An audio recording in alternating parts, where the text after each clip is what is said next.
operasi tangkap tangan yang sudah dilakukan oleh KPK mulai dari kemarin akan disampaikan oleh dua pimpinan KPK, Pak Laude dan Ibu Basaria. Untuk pertama saya persilakan Pak Laude.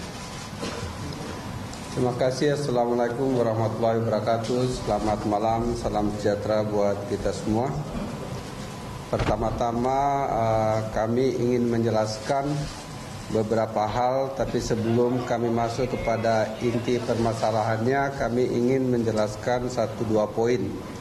Satu, bahwa kami tahu MK dan KPK itulah adalah lembaga anak kandung dari reformasi.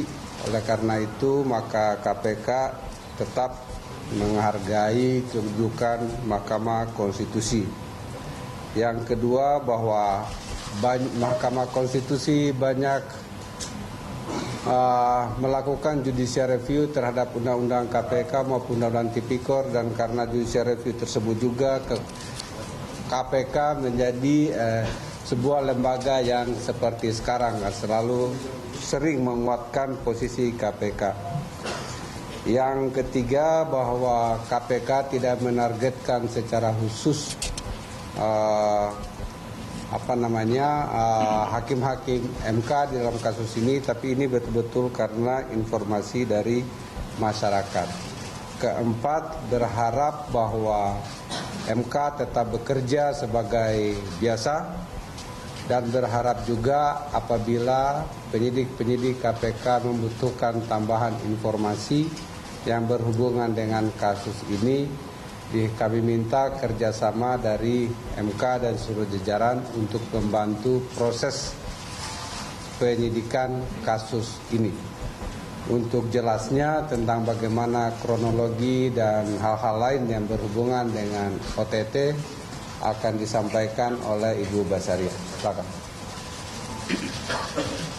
Terima kasih. Assalamualaikum warahmatullahi wabarakatuh. Saya akan coba bacakan ringkasan hasil penangkapan yang dilakukan oleh KPK, yaitu kasus dugaan suap kepada hakim MK terkait dengan judicial review Undang-Undang Nomor 41 Tahun 2014 itu tentang peternakan dan kesehatan hewan. Kronologis penangkapannya sebagai berikut. KPK setelah menerima laporan dari masyarakat akan terjadinya suatu tindak pidana korupsi oleh penyelenggara negara, kemudian tim ditugaskan untuk melakukan pengecekan hingga operasi tangkap tangan dilakukan oleh tim KPK. Kemudian 11 orang diamankan dalam kegiatan operasi tangkap tersebut pada hari Rabu 25 Januari 2017 sekitar pukul 10 sampai dengan sekitar jam 21.30 malam. Ada di 3 lokasi berbeda di Jakarta. 11 orang tersebut adalah PAK, hakim MK, yang bersangkutan adalah merupakan hakim dari MK. Kemudian DKR, ini pihak swasta yang memberikan suap, bersama-sama dengan sekretarisnya NGF, merupakan karyawan dari DHR. Kemudian juga KM, ini swasta yang menjadi perantara dari pihak swasta DHR kepada PAK. Jadi yang bersangkutan adalah teman dari PAK dan 7 orang lainnya. Kemudian pada hari Rabu tersebut, tanggal 25 tersebut, tim KPK mengamankan KM yang temannya PAK tadi di lapangan golf Rawamangun. Kemudian tim bergerak ke kantornya BHR di daerah Sunter, Jakarta Utara dan mengamankan BHR beserta sekretarisnya EIF dan 6 karyawan lainnya. Kami informasikan juga bahwa BHR ini memiliki sekitar 20 perusahaan yang bergerak di bidang impor daging. Tapi mungkin kami tidak sebutkan satu persatu di sini. Lalu sekitar pukul 21.30 tim bergerak kembali untuk mengamankan PAK. Yang bersangkutan pada saat jam tersebut berada di sebuah pusat perbelanjaan di Grand Indonesia ya, di Jakarta bersama dengan seorang yang bernama, ada beberapa juga di sini dibawa ke ini bersama dengan seorang wanita. Kemudian diduga BHR memberikan hadiah atau janji kepada PAK tersebut adalah terkait dengan permohonan uji materi, yaitu Judicial Review Undang-Undang Nomor 41 Tahun 2014 tadi. Dalam rangka pengurusan perkara dimaksud, BHR dan NGF selaku importir daging melakukan pendekatan kepada PAK, Hakim Konstitusi melalui KM. Hal ini dilakukan oleh BHR dan NGF agar bisnis impor daging impor daging mereka dapat lebih lancar ya.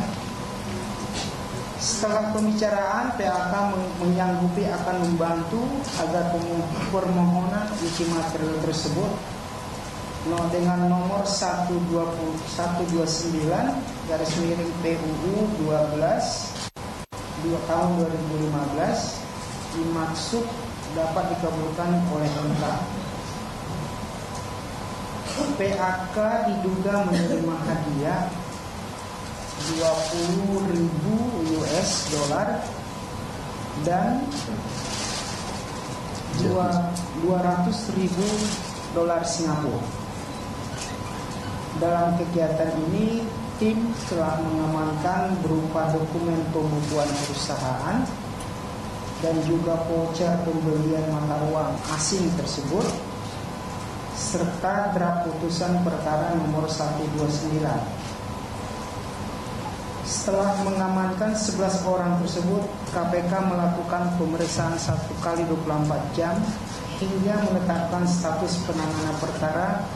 KPK meningkatkan status perkara ke penyidikan dengan penetapan 4 orang tersangka, yaitu PAK dan KM diduga sebagai penerima disangkakan melanggar pasal 12 huruf C atau pasal 11 Undang-Undang Nomor 31 Tahun 199 sebagaimana dirubah dengan Undang-Undang Nomor 20 2001 junto pasal 55 ayat 1 ke 1 KUHP. Kemudian BHR dan NGF diduga sebagai pemberi disangkakan melanggar pasal 6 ayat 1 huruf A atau pasal 13 Undang-Undang Nomor 31 199 sebagaimana diubah dengan 20 Undang-Undang 20 tahun 2001 untuk pasal 55 ayat 1 ke 1 KUHP untuk 7 orang. Untuk 7 orang lainnya yang turut diamankan saat OTT saat ini masih berstatus sebagai saksi. Di awal tahun 2017 ini, KPK kembali memberikan peringatan dan himbauan kepada para penyelenggara negara, khususnya penegak hukum, untuk memberikan contoh yang kuat untuk memberikan contoh untuk tidak menerima suap. menyalahgunakan kewenangan untuk kepentingan pribadi atau terlibat dalam perbuatan-perbuatan korupsi. Kami mengingatkan agar kita melihat kembali sumpah jabatan yang dibacakan pada saat para penyelenggara negara dilantik. Kira-kira itu dulu yang bisa kami informasikan untuk rekan-rekan semuanya. Sekian dan terima kasih.